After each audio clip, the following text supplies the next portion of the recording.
За өглөөний мэнд тэгээ бүгдээрээ өнөөдрийн студиорынхаа үгийн цаг руу хамт орцгоё. За тэгээд одоо оны эц болж байгаа болохоор хүмүүс маань шинэ жилгээд ерөнхийдөө гадар баярын уур амьсгалтай болоод эхэлсэн байна. Тэгээд албан байгууллагууд, хувь хүмүүс, айл хэрүүд бүгдээрээ шинэ жилээ тэмдэглээд тэгээд монголчууд маань шинэ жилээ тэмдэглэхдээ бас өнгөрсөн нэг жил ямар хөө болвоо гэдэг дүгнээд хэр амжилттай, бүтээлтэй байв, юун дээр алдаж онов, юуг одоо хийж бүтээв гэдгийг ярьдаг да. За ер нь тиймэрхүү цаг руу орчжээ. Тэгээд яг миний хувьд бол ямар ч гэсэн хүмүүсийн хэлдгээр за ёстой 25 онд нэр алаад өгье гэдгсэн. Алуулаад дууслаа гэдэг шиг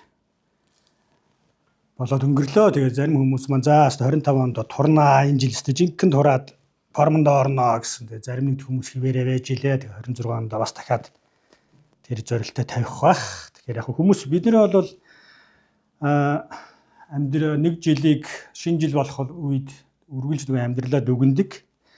Танаас нэг асууя. Таны хувьд 25 он хэр амжилттай болж өнгөрвөө гэж. Хүссэн, бодсон, зорилгодоо хүрвүү, бодож ирсэн зүйлээ хийж бүтээж чадвуу, эсвэл алдаж оноод барыг дампуурхын нэрмэг дээр очиод хүнд хэцүүг туулвуу, ямар болов?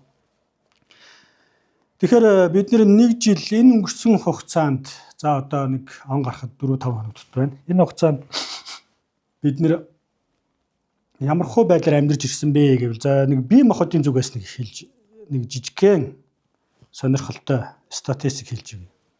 За энэ хугацаанд бидний зүрх нэг жилийн хугацаанд ерөнхийдөө өдөрт 115 мянган удаа хүний зүрх цохилдгийм байна. За 1 минутанд 80 удаа. Тэгээд жилд ерөнхийдөө 42 сая удаа зүрх маань цохилсон байна. Тэгээд зүрх маань цохилж байгааг ол шалтгаан нь юу гэхээр бидний биеэр цус шахах үүрэгтэй тийм. Бидний хүний биед ер нь 5 литр цус байдаг гэж үздэг. Тэгэхээр 1 минутанд энэ 5 литр цус маань хүний биеэр бүтэн эргэлддэг юм байна. Тэгэхээр жилд 500 мянган удаа цус эргэлдээд за энэ хугацаанд 2.6 сая литр цусыг бидний биеэр шахсан байна. За тэгээд энэ цус Библиэлд тэгдэлтэй ер нь хүний амин цусандаа байдгаа гэж. Тэгэхээр одоо энэ ангаах ухааны үүднээс ингэдэг юм байна. Янз бүрийн химэл эрхтэнгүүдийг хүмүүс бүтээж чадж байгаа боловч цусыг бол ямар ч байсан лабораторийн хэмжээнд бүтээх ямарч боломжгүй бий болгох. Яа тэгэхээр энэний дотор улаан цагаан гэдэг бөөм ис байж дээ. Тэгэхээр өдөрт хүний биед 200 тэрбум улаан бөөм үүсч идэг юм байна. Хүний одоо биднэрт байдаг чөмөг гэж байгаа шүү дээ. Чөмөгний тэр чөмгөн дотор тэр ясны сивэн дотор өдөрт 200 тэрбум үүсээд тэгээд жилд 3 удаа бүрэн солигддөг юм байна. Ерөнхийдөө 120-од хоногийн дотор ингээд өдөр болгон шийдлэгдээд нэг үеийн гэх юм уу 120 хоног яваад нэг 3 удаа шийдлэгдэх юм. Тэгэхээр энэ улаан бөөм маань ямар үүрэгтэй вэ гэхээр бид нь мэдж байгаа. За яг нэг хүүхэд сургуульд байсан нэг жижигхэн биологи хичээл давтаж байгаа юм шиг байж магадгүй. Гэхдээ энэ маань юу вэ гэхээр хүчил төрөгч зөөх үүрэгтэй. Уушгинд аваачна, зүрхээр аваачна. Тэгээд уушгинд бас биенээс ялгарж байгаа нүүрс төрөгчийг аваачна. Тэгээд уушгаар бидний амьсгалаад нүүрс төрөгчийг гаргадаг юм байна. За нөгөөх нь нэг цагаан бөөм гэж юм байна. Хүний биед 20-с 55 тэрбум орчим байдгаа гэж. За зарим нь 1 хоног, зарим нь сар жилийн настай байдаг юм. Тэгээ эдгээр нь яадаг ямар үүрэгтэй вэ гэхээр бидний биеийг гадны нэн вирус, хавдрын эснээс хамгаалж идэг. Тэгээ зарим нь ингээд хүний судсан дотор байдаг. Тэгээд ямар нэгэн байдлаар хүний биед вирус ч юм уу нэн орлоо гэх юм бол тэд нар судснаас гараад хүний биеийн дотор явсаар агаад яг тэр нэг голомтны газар нь очиод ерөнхийдөө залгиад хамт үхдэг юм байна устж. Улаан ис болохоор ерөнхийдөө хурдны галт хэрэг шиг. Хүний биед хүчил төрөгч одоо зөөвөрлөх үүрэгтэй учраас маш хурдтай явах ёстой. Харин цагаан бөөм болохоор ерөнхийдөө одоо хүний бидний тогтцоогоор ярих юм бол тагнуул, цагдаа, цэргийн үүргийг гүйцэтгэдэг, тулалддаг, илрүүлдэг тийм үүрэгтэй юм байна. За тэгээ энэ нэг жилийн хугацаанд бидний арьс 9-с 13 удаа бүрэн солигдсон байна. Ерөнхийдөө. За энэ байдлаас нь аваад үзэх юм бол энэ бие махбод нь юуны төлөө тийм ээ? Юуны тулд ингэж тасралтгүйгээр ямар ч доголдолгүйгээр ажилласан юм бол. Энэ нь шалтгаан нь юу гэвэл биднийг амьд байлгахын тулд та биднийг хэрвээ жижигхэн доголдол гарвал бид нар мэдж байгаа тийм цус харвдаг. Одоо нөгөө калап нь хаагддаг, ямар нэгэн хавдар үүсдэг. Тэгэхээр тэхгүйгээр өнөөдөр бид нар ямар ч гэсэн энэ 25 оныг за амжилт бүтээл. Одоо бид нар бол нийгмийн зүгээс нь бид нар өөрөө амжилтыг хэмжиж байгаа шүү дээ, тийм ээ. Нийгэмдэр бид нар юу хийж хөтөөв? За ямар байр суурьнд хүрв, албан тушаалд очив, машина томруулв, яав, байранд том байртаа болж чадсан уу, үгүй юу, гадаад дотоод явсан уу, сургууль соёлоо төгссөн үү? Одоо өөр юу байдаг? Яг тэр утгаар нь бид нар өөрсдийнхөө амжилтыг дүгнэдэг бол хэрэг бие махбодын үднээс харвал бие махбод маань 1 жилийн хугацаанд биднийг амьд байлгах үүргээ амжилттайгаар хийжээ. Тийм учраас энийг зүгээр ингээд харахтаа бид нэр бас нэг бидний талархах амжилт гэж харах ёстой нэг зүйл маань амьд байгаа да. Биднээс талархах ёстой. За энэс үүдээд нэг айгу мундаглаг асуулт нэг асууя. Амьдрал юун дээр тогтдөг юм бэ гэж. Айгу тийм философийн гүн ухааны сүрхий асуулт байж магадгүй. За тэгээд яг хөө ер нь урлаг ч юм уу те одоо романтизм гэж ярьдаг да. Тийм үүднээс бол бид монголчууд бол амьдралыг хайр дээр тогтдог энэ төргээ ярьдаг. За тэгээ хэдүүлээ энэ асуултыг тавиад өнөөдрийнхөө Библийн ишлэл рүү орцгоё. За тэгээ би Лук номын 12 дугаар бүлгийн за өнөөдөр хэдүүлээ 3 хэсгээс үзнэ. За тэгээ эхний хэсэг нь Лук 12 дугаар Лук номын 12 дугаар бүлгийн 16-аас 20-ыг уншия. За тэр тэдэнд сургаалт зөвлөлөөр ингэж ярьлаа гэж. Нэгэн баян хүний газар нь маш үржил шимтэй байжээ. Тэр хүн ургацаа хадгалах байр савгүй тул одоо би яадаг билээ гэж эргцүүлээд миний хөөх зүйл гэвэл амбааруудаа буулгаад илүү том амбаарууд барья. Тэндээ би хамаг үр тариа, хамаг эд хөрөнгө хадгална. Тэгээд би амхандаа ам голмон чамд олон жилийн турш хэрэглэх хөрөнгө байна. Өөрийгөө амраа идүү. Зугаац гэж хэлэндэ гэсэн харин бурхан түнд мунхаг чи яг энэ шүн амчин чамаас нэхэгдэх болно. Тэгвэл чиний бэлтгэснийг хэн эзэмших вэ гэж айлтжээ гэж хэлсэн. Тэгэд энэ бол Есүс шавнартаа фарисеучуд энэ израилчуудад хэлсэн одоо нэг сургаалт зөвлөө. Тэгээд 15 дэх эшлэлээр нь юу гэсэн гэхээр аливаа шунлаас өөрсдөө хамгаал болгоомжл хэн нэгний амин өмч хөрөнгөнөөс нь хөрөнгөнийх нь хангалуунаас хамаардаггүй гэдгийг ойлгуулахын тулд энэ ишлэлийг одоо энэ саяны сургаалт зөвлөлийг ярьсан. Тэгэхээр ерөнхийдөө Библиэлд за бас яг нэг прагматик үндсээс яг одоо юу гэдгийг шинжлэх ухаан биологийн үүднээс аваад үзэх юм бол амьдрал юун дээр тогтдог вэ гэвэл амьдрал бол амин дээр тогтдог. Бид нар амьд байж ээж бид нар амьдэрдэг. За мэдээж хэрэг тэр амьдрал нь муу сайн ямар байхыг бол бид нар мэдэхгүй. Ямар ч гэсэн бид нар амьд байж энэ амьдралд оролцохын тулд бид нар амьд байх ёстой. Тэр Есүсийн хэлсэн одоо энэ сургаалт зөвлөлийн тэгсэн байна тийм ээ. Одоо ам гэдэг бол бидний нөгөө нэг амжилт гэх үү. За эсвэл одоо сая яг Есүсийг хэлж байгаагаар тий хангалуун байдлаас эсвэл бидний хүслээс шалтгаалдаггүй. Энэ хүн бол яасан гэхээр за ямар ч үсэн би бол амьдрын ах нь ойлгомжтой, амьд байж ах нь ойлгомжтой. Тийм учраас би илүү хөрөнгөө одоо сайн болгохын тулд том амбаар барья. Тэгээд баахан юм нөөцлчөөд тэгээ сайхан идэж угаад зугаацаад амьдрий гэж хэлэхэд харин юу гэж хэлсэн гэхээр чиний амь нэхэгдвэл чиний хийсэн болгоныг юу тэг хэн яах вэ? За энийг хэдүүлээ дахиад цаашаа илүү одоо наривчлаа. За тэр нь Яаков номын 4-ийн 13-аас 15 дээр байна. За энэ дээр бүр илүү тодорхой бичсэн байна. Өнөөдөр эсвэл маргааш бид тийм хотод очиж явж тэндээ 1 жил байж худалдаа хийж ашиг олно гэж яригч та нар одоо наашаа ирэхтэн. Амчин маргааш ямар байхыг та нар мэдэхгүй. Учир нь та нар хэсэг зур үзэгдээд дараа нь арилгах уур манан шүү дээ. Та нар харин оронд нь эзэн хүсвэл бид амьд байж үүнийг болон түүнийг хийнэ гэж яар. Бичсэн байна. За энэ дээр нэг зүйлийг хэлж байгаа. Саяны хэлсэн санаа. Бид нэр бол яг өнгөрсөн за одоо 25 онд маш олон хүмүүс энэ бүгдээрээ л тэгж байгаа. Тийм итгэгч ч вэ, итгэгч биш ч вэ, монголч вэ, дэлхийн нийтч вэ бүгдээрээ ямар нэгэн зорилго тавьдаг. Хүсэл те бодол тавьдаг. Өдрийгөө цаасан дээр бичээд янз бүрээр хийдэг. Тэгтэл энэ 25 онд зарим маань тэр одоо хийсэн төлөвлөгөө хүслийнхаа магадгүй бүр талын ч үзег энэ хорвоогоос буцагдсан байх. Яг энийг Яаков хэлж байгаа. Маргааш чиний амь ер нь амь чинь ямар байхыг чи мэдж байгаа юу?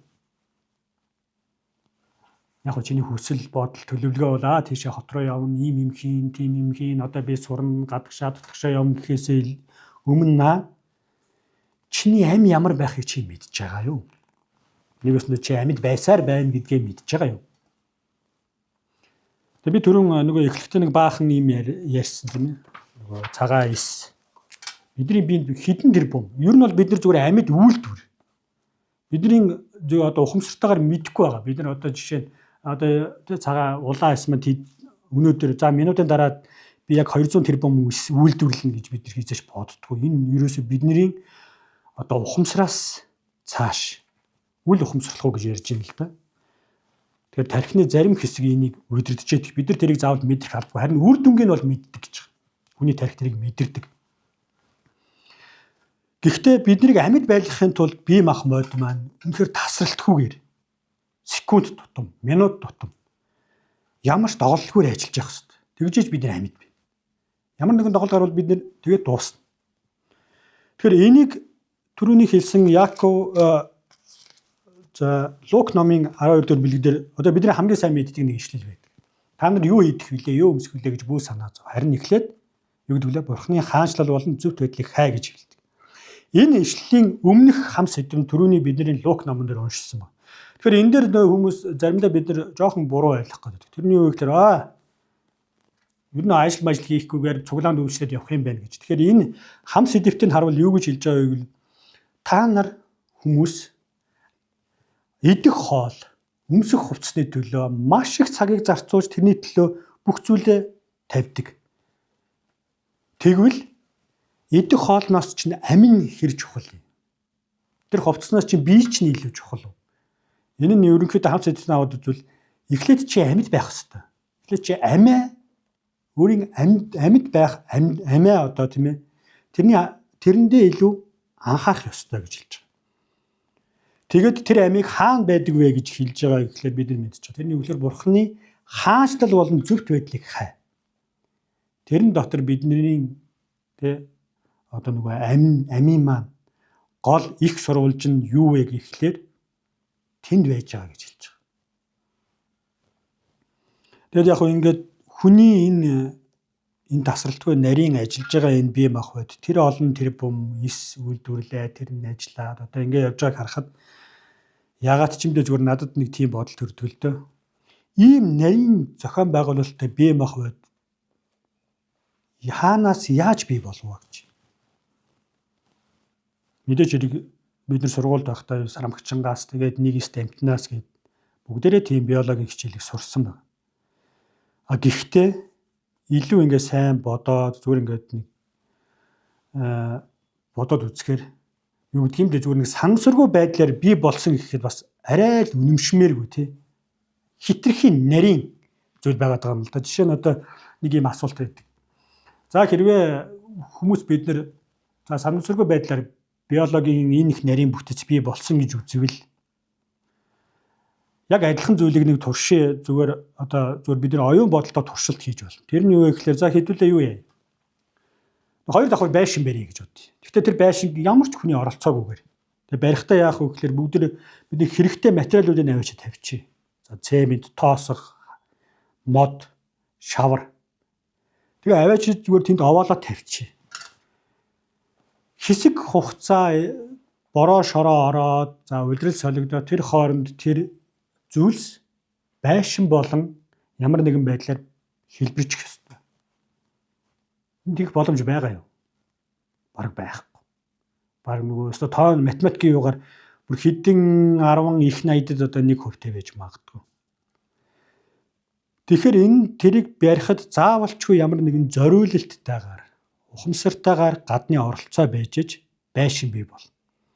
Үүнтэй адилханаар ерөнхийдөө биологи талаас нь бид нэр өөрсдийнхөө биеийг харах юм бол бидний энэ нарийн зүйлс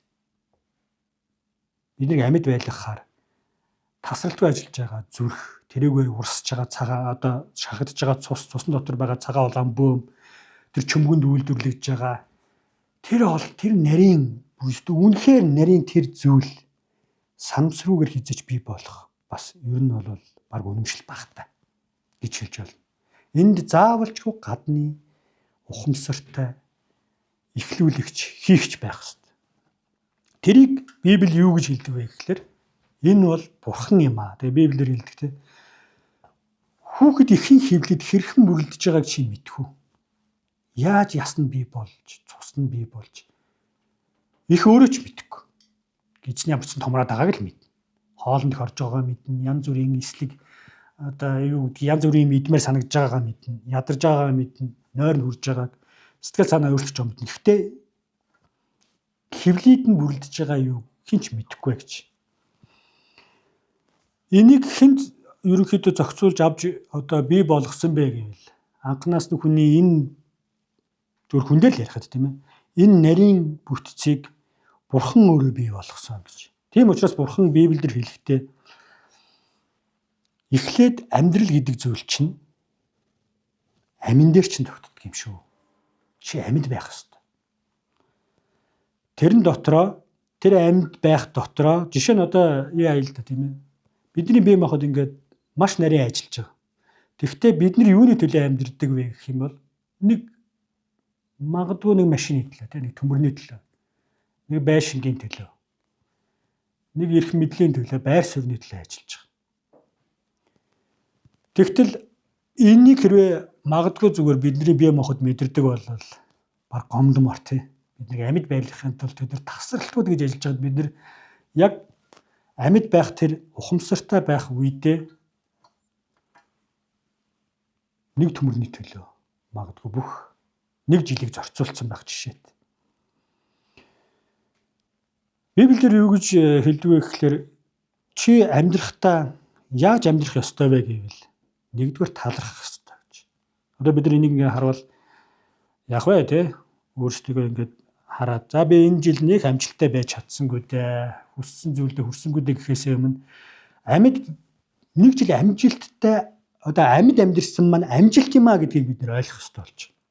Тэрний үйл бидний бие махбод бидний амьд байрлахын тулд нэг жилийн турш 40 сая удаа цохилж тийм ээ.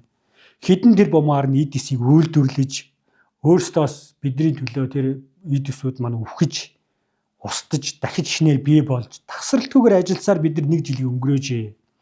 Энэ бие махбодыг биднэрт өгсөн, бүрдүүлж өгсөн, тийм ээ. Биднэрт ивэж өгсөн бурханд бид нар талархах учиртай. Бид нар амьд байгаадаа талархах учиртай. Гэж нэгдүгээрт энэ хэсгээс би бол ингэж хэлхийг хүсэж байна. Хоёрдугаарт нь бид нар ер нь яг юуны төлөө амьдрах ёстой юм бэ гэж. Библийн хэлж байгаа зүйл нь эхлээд Бурхны хаанчлал зөвхт байдлыг хайгаад олчих. Тэрний дараа чи тэр хоол ундныхаа төлөө байна уу, хүсэл мөрөөдлийн төлөө алхаж болно. Тэрийг хэлж байгаа. Гуравдугаарт нь хэдүүлээ за сүүлийн хэсэг рүү гарыг. Тэрний юу гэхээр номлогчийн өгс ном руу. За номлогчийн өгс номын 12 дугаар бүлгийг би эндээс ерөнхийд нь хэдхэн ажил байгаа уншаад хэдүүлээ дуус. Тэгээ энэ дээр юу гэж хэлж байгаа вэ ингэж байна. Хүнд өдрүүд ирж надад аятай юм алга гэж хэлэх тийм жилүүд ирэхээс өмнө залуу насныхаа өдрүүдэд бүтээгчээ санагтун. Нар гэрэл сар одод харанхуйлан борооны дараа үүс иргэн хурахаас өмнө санагтун. Юун гэвээс тэр өдөр тэр гэр хамгаалагчид чинь салгалан хүчил эрсэнд бүхтийж ноглоорогдсон нутглуурууд нь цөөрөөд нэцлэхаа болж цонхоор харагсна харанхуйд автна. Ийхүү гудамжны хаалга хаагдан термин дуу намдан шуудын жиргээс сэргэнээр сэрх авч октын дуу нам жим болох үед өгсөр газраас зүрхшээж замаар явах аимшигтай санагдаж бүүлсийн цэцэг шиг бууралтаад цатгалан голио шиг хөшөлтсөөр янгарцхан шиг хагдарна. Ийхүү хүн мөхөнхийн гэртээ отоход гашуутагц гудамжаар алхах болно. Мөнгөн утас тасарч алтан хул хэмхэрч булгийн хундаг бутарч худгийн хүрд өвдөрхөөс өмнө түүнийг санагтун. Тэгээд тоос нь урд байсан газар шороондоо буцаж амьсгаанд үүнийг өгсөн бурхандаа буцхажээ. Номлогч нь хэлэхдээ хоосноос хоосон бөгөөд бүгд утгагүй гэв. За энэ хүртэл уншия. Тэгэхээр энэ дээр ингэж хэлсэн ба. Бид нэр амжилт гэж бодсон олон зүйлсийн араас нийгмийн одоо бидэрт амжилт гэж хэлэгдэж байгаа тэр зүйлсийг бид нар амжилттай амьдралаа тэрүүгээр хэмжээд ингээд алхаад явж явах үед бид нар нэг угаасаа хөгшрөн хүчгүүдэн тийм ээ ядарч зүдрэн. Тэрнээсээ өмнө яах ёстой вэ гэвэл чи бүтээгчээ санагтаон гэж хэлж байгаа. Ам амьдралыг чамд өгсөн бүтээгчийг санагтун. Чиний бие махбод тасралтгүй ингэж ажиллаж байгаа нь зөвхөн нэг тийм эд хөрөнгөний төлөө, байр суурьны төлөө биш юм шүү. Энэ бүхэн чамайг амьд байлгах гэж ингэж ажиллаж байгаа бие махбод чинь өөрөө түүнийг бүтээсэн бүтээгчийнхаа яг тэрний одоо хүслийнхэн дагуу ажиллаж байгаа. Ямар ч тасралтгүйгээр алдаа мадахгүйгээр харин чи өөрөө чиний ухамсар би гэдэг бие хүн чинь юуны төлөө амьдарч байгаа вэ? Юуг амжилт гэж харж байгаа вэ гэдгийг эргээд нэг хараасаа гэж саяны 3 хэсэг одоо Библийн хэсэг маань хэлж байгаа. Хэрвээ өнөөдөр гэж хэлэгдэж байгаа бол чи өнөөдөр амьд байгаа бол энэ бол нэгдүгээрт чи талархах ёстой. Хоёрдугаарт нь чи яах ёстой вэ гэвэл юуны төлөө амьдарч байгаа вэ гэдгийг эргээд хараарай. Магадгүй те бид нар одоо ярилж байгаа. Бид нар сайхан гэр бүлтэйгаа, үр хүүхдтэйгээ цагийг өнгөрөөх ёстой, хань ижилтэйгаа, ээж аавтайгаа. Эсвэл бид нар Бурхны бүтээсэн сайхан байгаль дэлхийг харан бахтах. Тэрэн дотор амрах, уужрах. Тийм цагийг бид нар гаргах ёстой. Нөгөө талаараа бүр цаашлах юм бол бид нар Бурхныг ирж хайх ёстой. Олох ёстой. Тэрний дараа бид нэр амьдралыг илүү амжилт гэдэг зүйлийг магадгүй арай өөрөөр харж эхэлнэ. За тэгээ миний өнөөдрийн хуваалцах гэсэн товчхон зүйл маань энэ байлаа. Тэгээд эх 2026 онд та магадгүй юун дээр гаргацсан байгаа бах тий. За би он гараад нэг ийм хийн, тийм хийн гэхээс өмнө эхлээд та нэг асуугаарай. Би Бурхны хаанчлал түүний зөвхт байдлыг олсон уу? Би тэрэн дотор байна уу?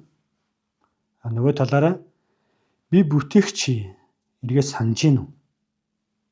Намайг амьд байлгах гэж тасралтгүй ажиллаж байгаа энэ бие махбодыг биднэрт өгсөн. Энэ зүйлийг бид нэр талархаж гин үү те? Зөв зүйлд гэх юм уу? Илүү бүтээмжтэй зүйлд зарцуулах уу? Тэр би дараа жил 2026 онд таныг амжилт гэдэг зүйлийг арай өөрөөр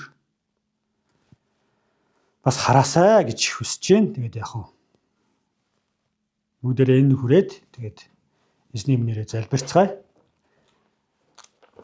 Тэгээд залбирахдаа бүгдээрээ эхлээд талархъя. Ямар ч 2025 онд би амьд байсандаа талархъя. За яг хөө тэр алдаа оноо амжилт бүтээлэн дараагийнх байх. Хоёрдугаарт нь эзэн минь те амьдрал амин дээр тогтож байгаа бол тэр амийг өгсөн эзэн дотор бид нэр амиа байлгаж тэн дотор бид нэр өөрсдөө амьдарч хөдлөхийн төлөө бүгдээр залбирцгаая. Халелуя Иесус. Эзэн минь юуны төлд би 2025 онд амьд байсандаа талархъя. 2025 оныг эцсийг хүрэлгүйгээр энэ дэлхийгээс буцсан сая хүмүүс байх. Тэд нар ч гэсэн өөрсдийн гэсэн хүсэл мөрөөдөл байсан, өөрсдийн бүтээхийг орлож байсан амжилт байсан. Бидний өгсөн бие махбодын төлөө талархъя эзэн. Бидний амьд байлгах гэж зүрх минь хэдэн тэрбум хэдэн сая удаа зохиолж, олон гис үйлдвэрлэж, биднийг амьд байлгахын тулд тэдний тулалдаж, өөрсдөө золиослж ингэсэн. Нөгөө талаараа эзэн бидний амжилт гэж юмыг харахтаа нийгмийн өгж байгаа нийгмийн дээр байгаа тэр зүйлээр хэмжих биш. Харин эзэн бие махбодыгоо ч гэсэндээ амжилттай амьдралсныхын төлөө бид нар талархахыг хүсэж байна. 2026 онд бид нар амжилтыг тантай эхлүүлэхийг хүсэж байна. Эхлээд таны хаанчлал зөвхт байдлыг хайхыг хүсэж байна. Эзэн минь энэ зүгээр нэг шашинлаг хүн байхыг хүсээгүй маа. Харин үнэхээр энэ амьдрал ямар нарийн бүтээцтэйгээр бий болсныг бид нар ухаарч ойлгож, тэрнд талархаж, тэрний дотор хөдөлж, багтаж, тэрнийг харж амьдрахыг хүсэж байна. Бид нар зөвхөн нэг төмөр эсвэл албан тушаал байрны төлөө биш. Мэдээж тэр хэрэгтэй гэхдээ эзэн тэрний төлөө бүх амьдралаа зориулмааргүй байна. бид нэр өөр таны дотор амьдрдаг, таны дотор хөдөлдөг, таны дотор талархдаг, таны дотор алхдаг байхад та туслаарай гэж гуйж. Тэгээд бүх алдрыг танд өргөж эзэн Есүсийн нэрээр талархан залбирлаа. Амен. За баярлалаа. Тэгээд бүгдээрээ эх хондоо эргээд уулзцгаая.